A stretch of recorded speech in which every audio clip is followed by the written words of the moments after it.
Select the company to add in the sales invoice entries and to view its report. Then, click Entries. There will be few sub-tabs underneath Sales Department tab. Click on Generating Invoice. Then, click on Full Tax Invoice tab. Add in the customer's name in the drop-down. Then, click on the PO ref number and select the reference number. A pop-up will follow to display the items. Now, add in the invoice date, the person in charge at the attention to and the payment terms accordingly. Add in the remarks if there's any comment that is attached. If you have more items to be added in, follow the similar steps that have been illustrated in quotation entries video. Next, click on the green Add button. Then, click Print Preview to preview the invoice.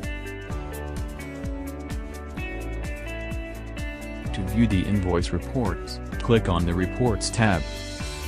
Then, click the Sales Reports. There will be few sub-tabs underneath. Click on Invoice Report tab.